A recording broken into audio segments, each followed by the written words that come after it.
Hello and welcome back to Behind the Paddle podcast with me, Paul and Victoria. Today we are going to be carrying on with reading How to Be You by Ellie Middleton. Chapter 8, Organization. Like with planning, I feel as though I go from one extreme to another in terms of organization. The autistic side of my brain loves nothing more than counting things out, color coding and labeling, reorganizing my wardrobe, and spending hours or even days creating a complicated notion board that, quote, is definitely going to be the answer to getting my shit together once and for all. Unfortunately, however, there is another side of me that couldn't be more different. My ADHD. This side of me is messy, disorganized, usually running late, and trying to juggle a million things all at once in something that resembles somewhat of a hurricane or tornado. I think organization, out of all the executive functions, is something that we as a society have assigned a huge amount of moral value to. Being organized makes you a good person, someone who is thoughtful, professional, grown up, and going to go far in life. If organization is something that doesn't come naturally to you, though often these struggles or differences will very quickly be labeled as personal flaws. You're lazy, you're selfish, you're careless, and you can't be trusted. There is nothing careless about a neurodivergent person's struggles with organization, though, in fact, we often care greatly about the things that we do. It's simply that our brains aren't designed to do things in the way that our neuronormative capitalist society expects us to. In this chapter, we will explore what is organization, which systems have affected the way we think about organization, how we can support ourselves with organization, 5 things to consider putting in place for your task organization. As long as things feel organized or helpful to you, then it doesn't matter what they look like to anybody else. There are no prizes for doing life in hard mode, and by letting go of some of the, quote, sounds we've had imposed on us, we can make life a whole lot easier for ourselves. What is organization? Our final executive functioning skill, organization, is defined as the ability to structure and arrange information, materials, or physical spaces. This could be organizing the things in our homes to be stored away tidily. It could be keeping our schedules organized in order to make sure we're always where we need to be, when we need to be there. Or it could be organizing files on our computers so that we're able to find them when we need them. Organization is something that everybody struggles with from time to time, with research suggesting that the average person loses up to 9 items every day, or 100,908,743 in a lifetime, with phones, keys, sunglasses, and paperwork topping the list. However, neurodivergent folks might have an especially hard time staying organized for a variety of reasons, which we can explore by working through the diagnostic criteria for ADHD outlined in the DSM-5 and figuring out what is really going on. Often fails to give close attention to details or makes careless mistakes in schoolwork, at work, or other activities. The ability to pay attention to and keep track of small details is essential when staying organized, whereas ADHDers and other neurodivergent people generally tend to think in more of a big picture way,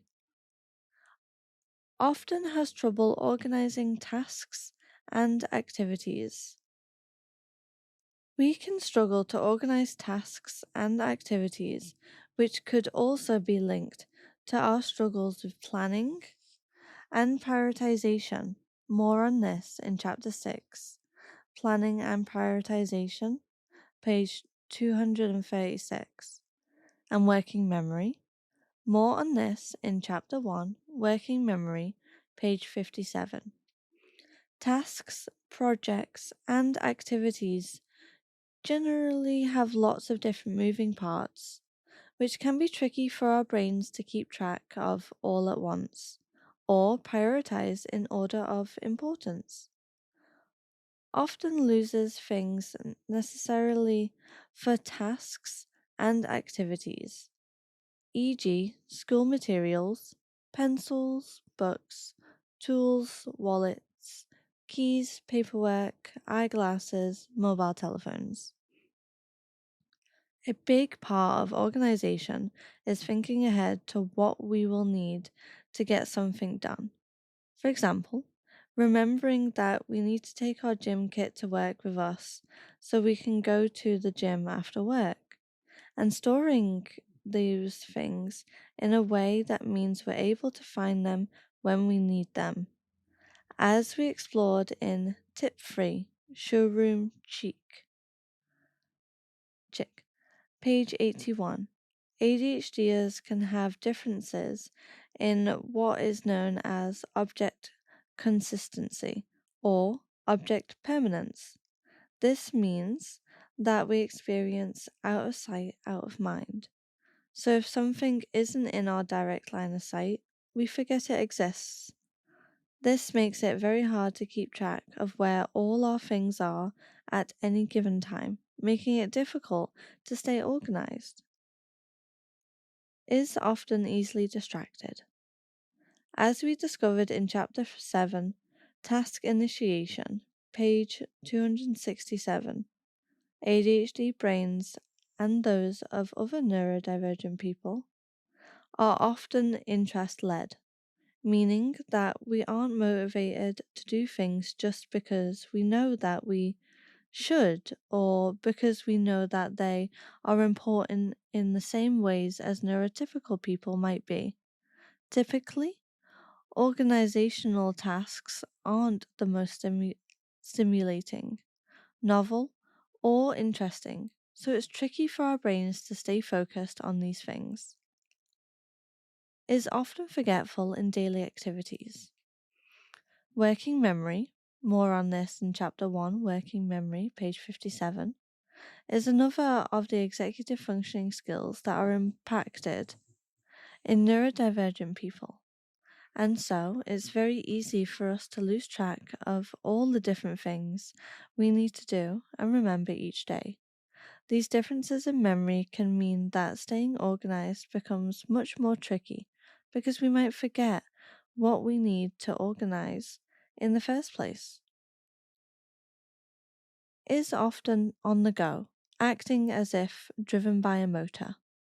When you have a brain that feels as though it's whirling at 1,000,000 miles per hour, thinking about 100 things at once at any given time, it can be tricky to sit still long enough to organize those thoughts in any meaningful way, let alone organize the things around you or things you need to do. Additionally, organization also requires us to have good time management skills, which is something that neurodivergent people can experience differences in. As mentioned in Chapter 5, Flexibility, page 202. ADHDers can experience something known as time blindness, which is defined as the inability to sense the passing of time and can show up in things like losing track of time and underestimating or overestimating how much time has passed, how long a task will take, or how much time is left before an anticipated event. We tend to see time as now or not now, and so organizing ourselves for future events or situations is difficult for us to conceptualize. Similarly, many other neurodivergent people can experience time in different ways. For example, studies have shown that people with schizophrenia have an internal clock that speeds up, slows down, and doesn't necessarily run at a constant speed. And people with bipolar or other mood disorders might notice a shift in how they experience time during manic episodes. Which systems have affected the way we think about organization? As with all the executive functioning skills that we have explored throughout the book, late stage capitalism means that we place a disproportionate amount of value on someone's ability to stay organized. In a capitalist society, when we are working busy office jobs, perhaps juggling multiple jobs around childcare, housework, hobbies, and socializing, there are lots of things to organize, structure, prepare for, and keep track of at any given time. If productivity and money making weren't such major priorities, we would not have so many documents to organize, projects to plan for, and tasks to keep on top of. Additionally, when consumerism is rife, we have more possessions in our homes, which means more and more things to organize and arrange. Research has shown that 1 in 11 American households rent a self-storage space, which costs them over $1,000 a year in rent, and that home storage products became a $4.36 billion industry. However, if we were to reduce the amount of quote stuff that we owned, we would have fewer things to organize, meaning there would be much less strain on our executive functioning skill to organization. Further research has suggested that getting rid of clutter eliminates 40% of housework in the average home. Add to this the fact that impulsive ADHDers, in particular, will be much more prone to buying things on a whim or being perceptible to marketing techniques, and we can see how we might suddenly have a whole excess of things to keep track of. How can we support ourselves with organization? I think that our ability to stay organized comes down to three main things, which are consistent with the themes that we have explored throughout the rest of the book. The first of these is letting go of the way that we've been told we should organize things. If having things out on display, more on this in tip 3 showroom check, page 81, works better for you than having things put away in boxes, that's fine. Your thoughts visually or in a written format rather than keeping it all floating around in your head, that's okay too. If it makes more sense to organize your home by keeping different things in different rooms than would be expected, you guessed it, that's not a problem. As long as things feel organized or helpful to you, then it doesn't matter what they look like to anybody else. Second, I think it's important to remember that it's okay for us to support ourselves by relying on help from the people or tools around us, whether that's needing a friend or family member to remind you about something, relying on a cleaner to help keep your home organized, or setting reminders about the things you need to stay on top of. You don't have to organize and manage every single thing by yourself all the time. The people, tools, and services around you are there to help. So don't feel like you're failing by using them. Finally, I think the last main way that we can support ourselves with organization is not to be afraid to make things as easy as possible for ourselves. It is much easier to stay organized if you have fewer things to organize. More on this in tip 39, Keep It Simple, page 327. And if you need to do things like color coding, labeling, or keeping different boxes around your house to stay organized, there is no moral failing in that. There are no prizes for doing life in hard mode, and by letting go of some of the shoulds we've had imposed on us, we can then make life a whole lot easier for ourselves. A list of things that are absolutely fine. Setting things up in a way that works for you, even if that isn't what you've previously been told is the right or best way. Relying on support from the people around you or automation to stay organized. Organizing things in a non traditional way if that way makes more sense to you. Not having your home or space 100% organized 100% of the time. Organizing and sharing information in a non traditional way if that way makes more sense to you. For example, not having to always tell a story in a linear way. Relying on reminders and visual cues to keep yourself organized. Cutting down on the things you have, buy, or commit to in order to have fewer things to keep on top of. Having to keep multiple different things in multiple places because you struggle with organizing yourself to remember them all the time. For example, keeping a spare phone charger in your car and at work so you don't have to remember to take one with you every day.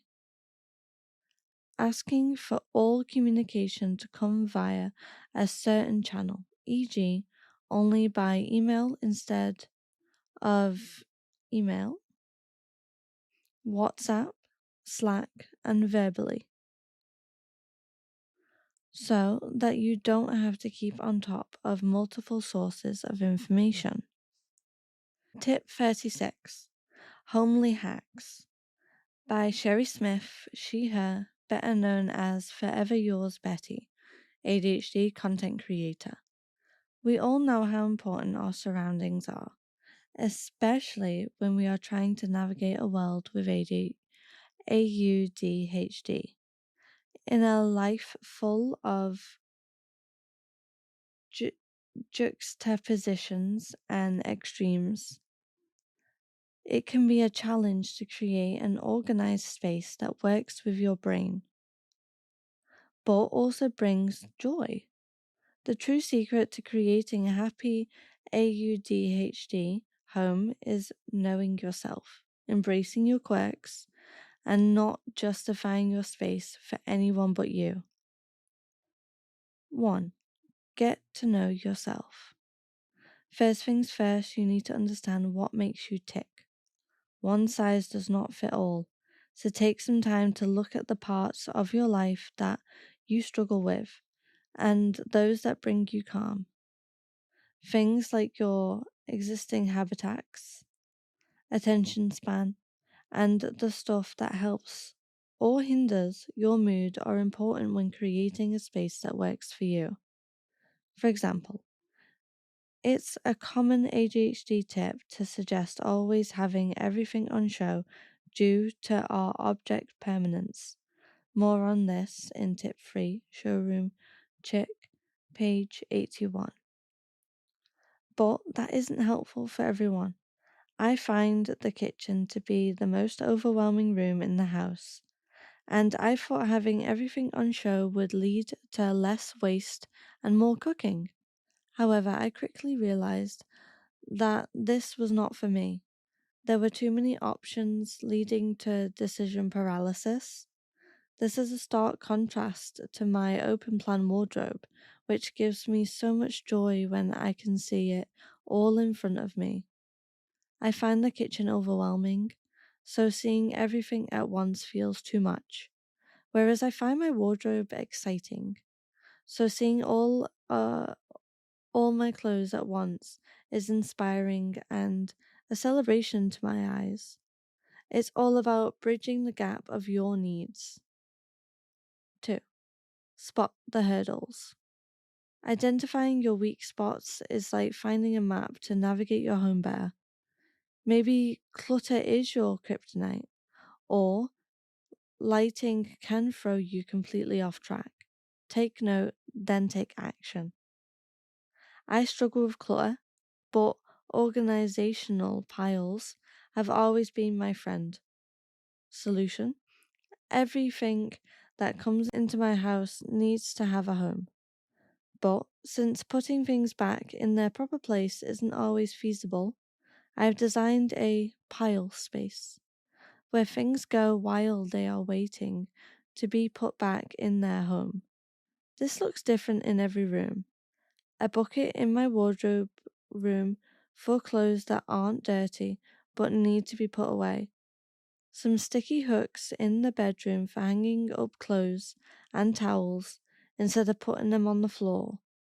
And a basket of miscellaneous bits in the bathroom.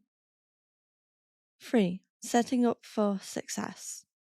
Now that you've got the lowdown on your needs, it's time to make your home a happier place for you to exist. Here are some tips I've gathered along the way that seem to work for most. Clutter control. Differentiate what you define as clutter. As a collector, I love seeing my favorite things around, but unwanted clutter is stressful. Have a storage solution in each room that can be used as a deliberate dumping ground to be organized at the end of the week. Insert this into your routine. Colorful cues. Don't be scared of using color. Whether it's on your walls or creating a big, bright calendar or color-coded label, what would you do if you felt no one was judging you? Relentless reminders. I have a notepad next to my coffee machine for shopping lists, one next to my couch and bed for brain dumping, and post-it lists of what's in my kitchen cupboards. 4. Celebrate yourself. You are not your challenges. If there's one thing about us, it's that we like what we like. Most of us have spent a large amount of our lives diminishing the things that bring us joy, whether it was because people found it too much, or weird, or childish. This is your chance to embrace all of it. Dedicate spaces for your hyperfocus. Don't hide what makes you happy. It's your space. When I explained to the builder that I wanted 27 kitchen cupboards made because I'd made 27 various piles of what made sense in my head, I did so with my chest.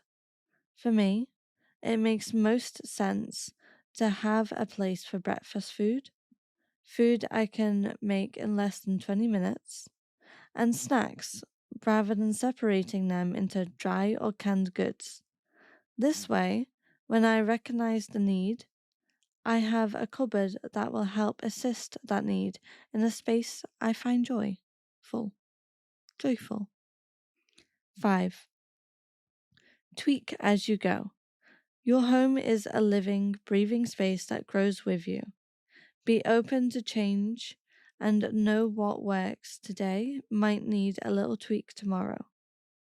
Keep an eye on how you're feeling, and if something's not quite right, switch it up. You are bound to make some mistakes along the way. I know I have. But knowing what you don't want only means that you are one step closer to finding out what does work. Turning your home into an ADHD and autism friendly haven is all about celebrating you. With some self love, homey hacks, and a dollop of your individuality, you can create a space where you feel not just at home, but in your element. So go ahead, dive in, and let your home be the comforting cocoon you deserve. Tip 37: Automate and delegate. As we explored in Chapter 1, Working Memory, page 57, our neurodivergent brains can struggle with juggling all the different bits and bobs that we are expected to. There are so many different things to remember and so many plates to spin at any given time that it's impossible for us to keep them all on track and keep organized ourselves. One way that we can stay organized while relieving some of the pressure that we're under is by working out which things we can automate and which things we can delegate. Automate.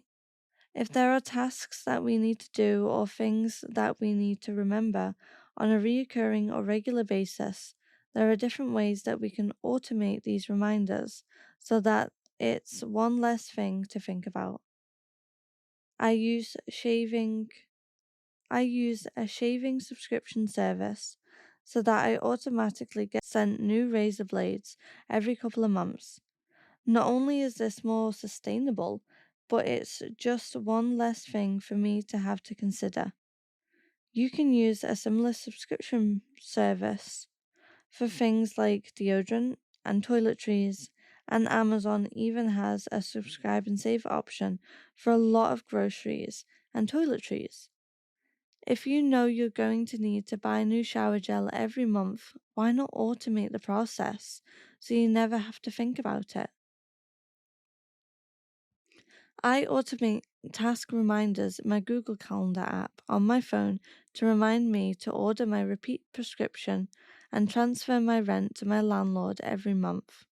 This means that I can just act when the reminder pops up, rather than spending the whole month thinking, I must remember to order my prescription before my tablets run out.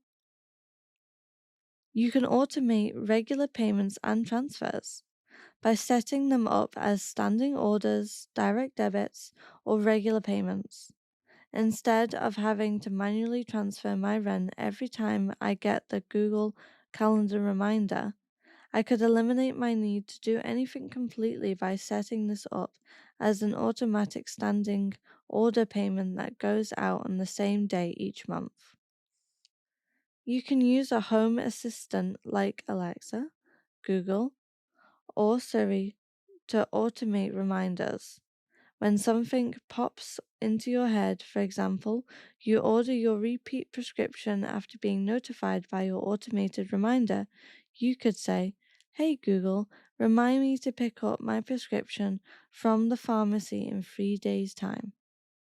If you're wanting to save money for a certain something, you can automate your savings by using a tool like Plum, Monzo, or Chase that automatically transfers money to a savings or investment account depending on certain rules you set. As an example, I use Plum, and it automatically moves money over into my investment account every week. There are all sorts of rules you can set up, such as rounding up the change from any money you spent, judging how much you're spending that week, and calculating how much you can afford to invest, and even transferring a certain amount every time it rains in your area.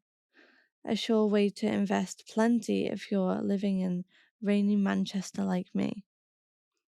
If one of the areas you need more support with is in shopping, cooking for, and feeding yourself, you could automate this by using a meal subscription service like HelloFresh, Gusto, Mindful Chef, or any of the many other services out there.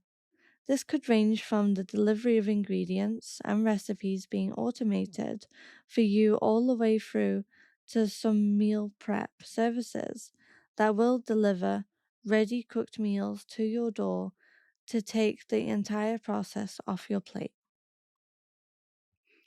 Delegate. If there are other tasks that we aren't able to automate, but that don't specifically need our input and we know could be taken off our plate, we could delegate these tasks to somebody else, whether that be a service we pay for, or a parent or carer, support worker, colleague, virtual assistant, or friend. Obviously, this depends on the support you have access to, the people you have available around you, and your financial situation. And I know that I am in an incredibly privileged position to have access to as much support as I do. However, often there are things that all of us could take off our plate that we just never have before, never have because we've been told we have to be completely independent to be considered fully functioning adults. When my LinkedIn account first started to really grow, I was still in full time employment and so did not have the capacity to respond to all the messages and comments I was receiving every day.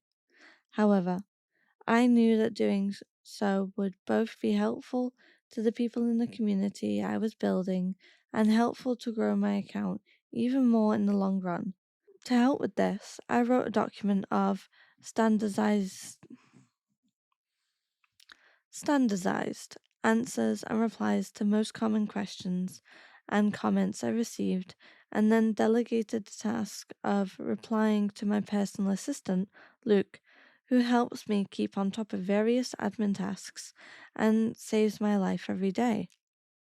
If you struggle to keep on top of all your housework, don't we all, and your budget permits, you could hire a cleaner to come to your house every couple of weeks, or use a laundry service to pick up your dirty laundry and drop it off a few days later, ready to go.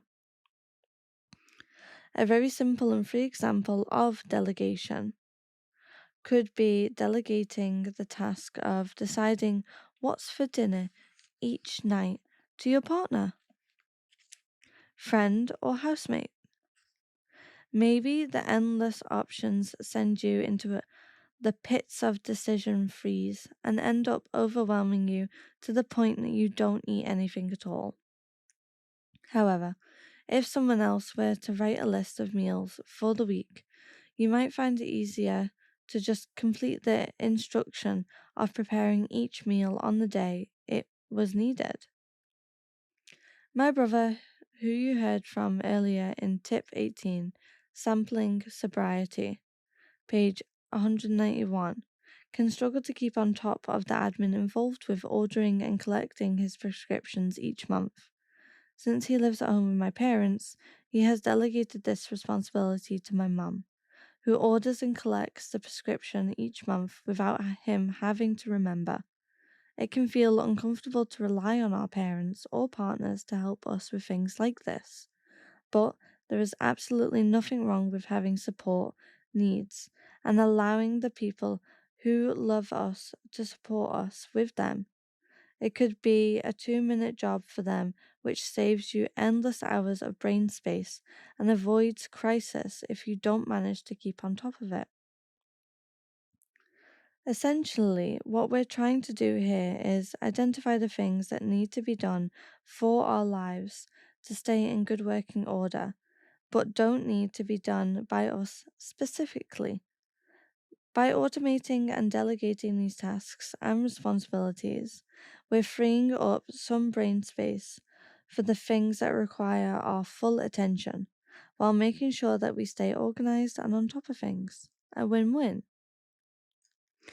Now it says, tasks I could automate, bullet point, bullet point, bullet point. Tasks I could delegate, bullet point, bullet point, bullet point. Tip 38, time blocking and monotasking.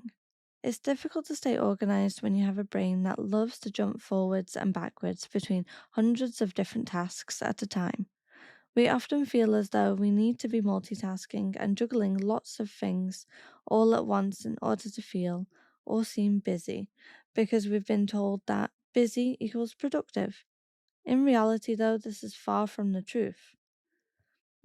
Why do we think that running around like a headless chicken is the best way to be productive when, if we think back to the times that we've achieved our best or most meaningful work, I would guess that for most of us, that would be during a time of focused, undistracted work.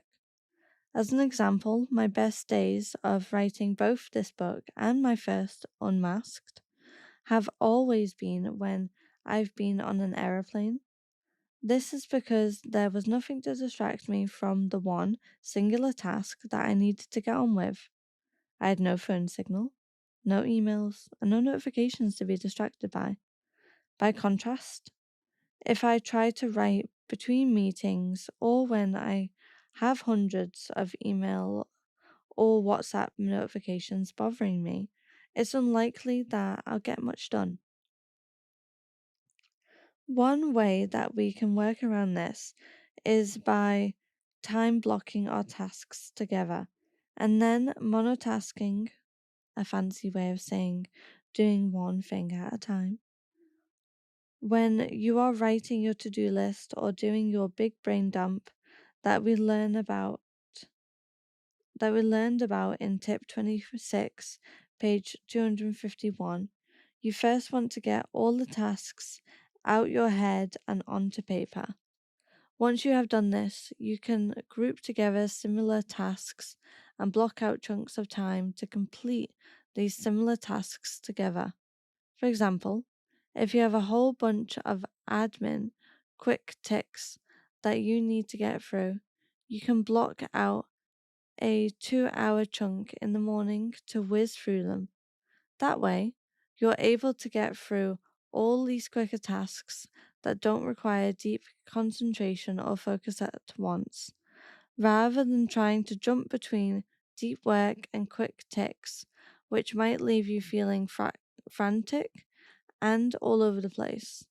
Instead of your day looking like 10 minutes of writing, quickly replying to that email I needed to get back to, work on the content concept that I needed to send over to the brand I'm working with, another 10 minutes of writing, reply to Instagram comments, jump on a Zoom call for a virtual meeting, another 10 minutes of writing, get distracted by another email that comes through, etc., etc.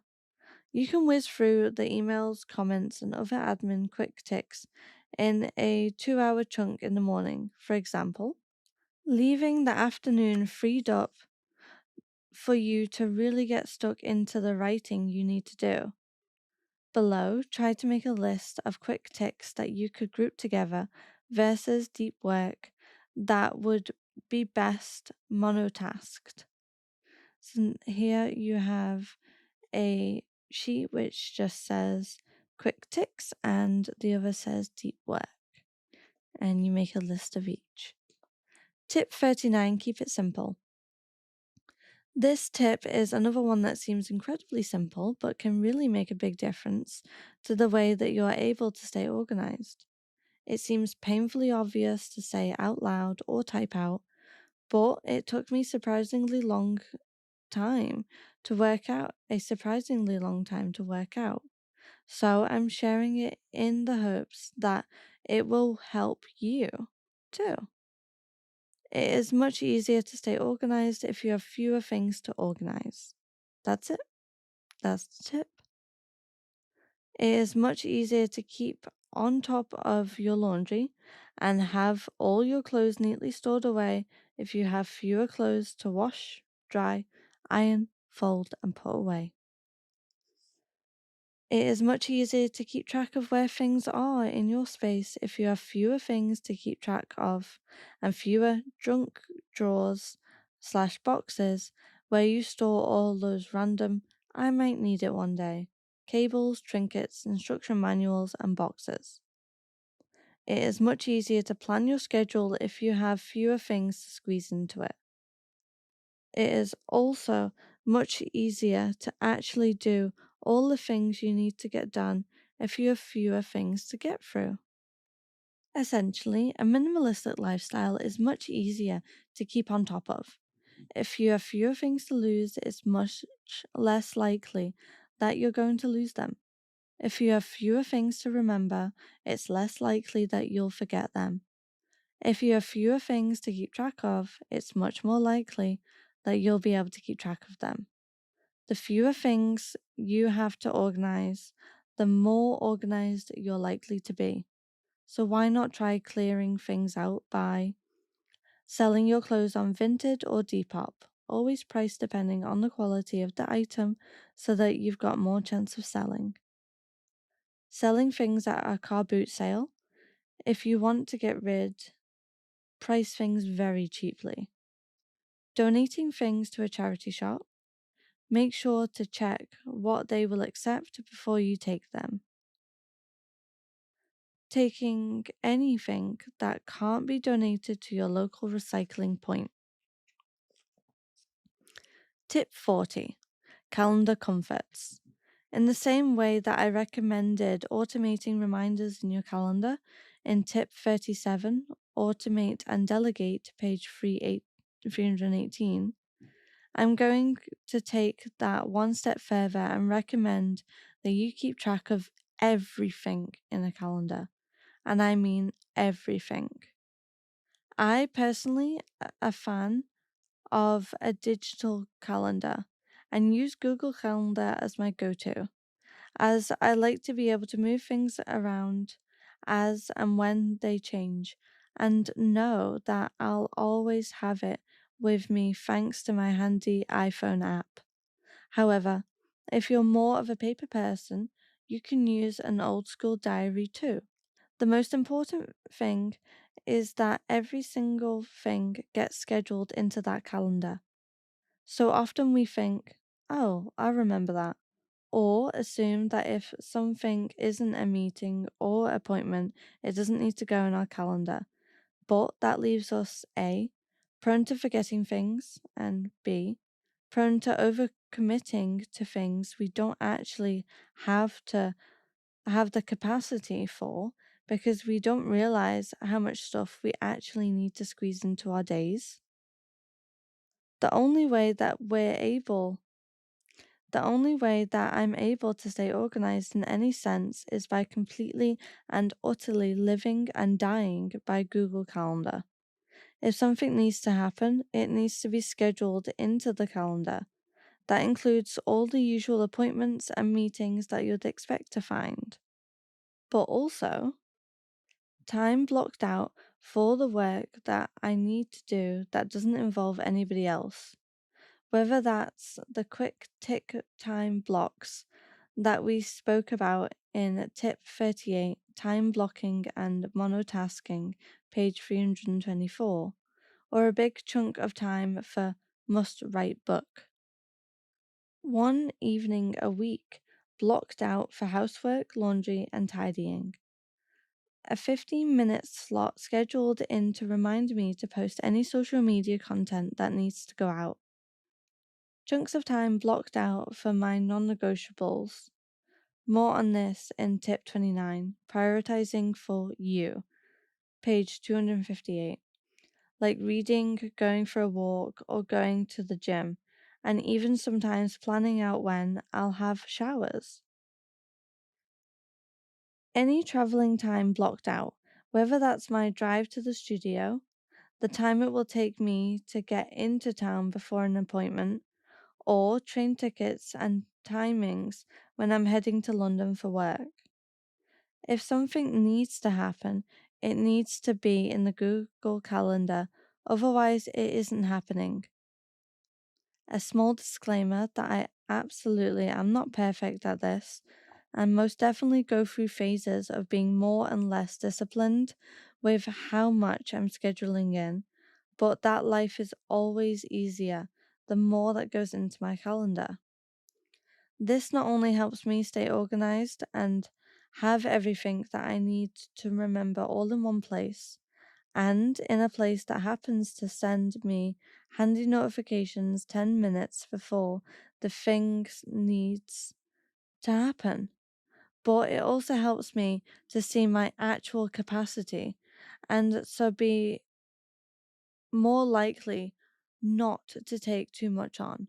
In the past, I might have seen that I didn't have any meetings or appointments in my calendar for a certain day and assumed that meant I was free to make plans or say yes to extra work, when in reality, I needed to write, create content, eat, go to the gym, shower, and catch up on my laundry. This can be a little bit tricky to balance with demand avoidance. More on this in Tip 8, Avoiding Demand Avoidance, page 123. But if you're using a digital calendar, you can always move the blocks around once they're scheduled in. What matters is that they're in there in the first place rather than floating around in your mind hoping that they'll be remembered. Organization recap. Our final executive functioning skill, organization, is defined as the ability to structure and arrange information, materials, or physical spaces. It especially describes our ability to keep on top of everything and have it structured in a way that works for us.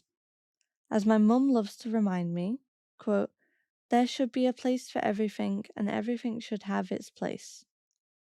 Organization is the skill that allows us to feel as though everything is under control, and we know what is happening when, where to find the things that we need, and that there is an order to things we are doing and our belongings. In this chapter, we have explored what organization is, the systems which have affected the way we think about organization, some ways we can support ourselves with organization, 5 things to consider putting in place for your organization. Your takeaway box. There is not one correct way of being organized. To be organized is to have things arranged and structured in the way that works for you. Don't be afraid to do things a little differently in order to suit your brain.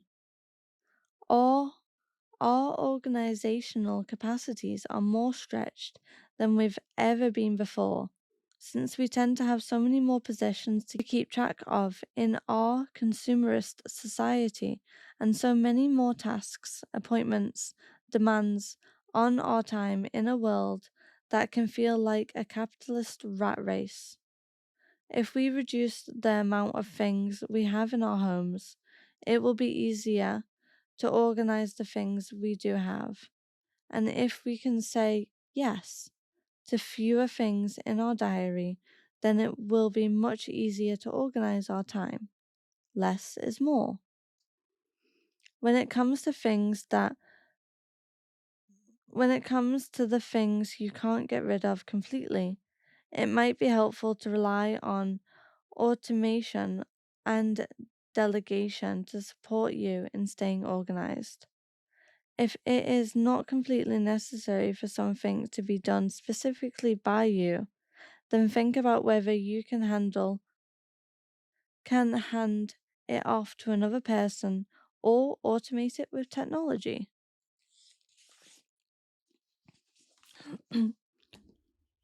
Now, that is the second to last chapter of How to Be You by Ellie Middleton. I hope you have enjoyed listening. This has been Behind the Paddle podcast with me, Paulson Victoria, and I shall see you next time. Bye! Oh, and don't forget to follow and review and everything. Yep. Bye.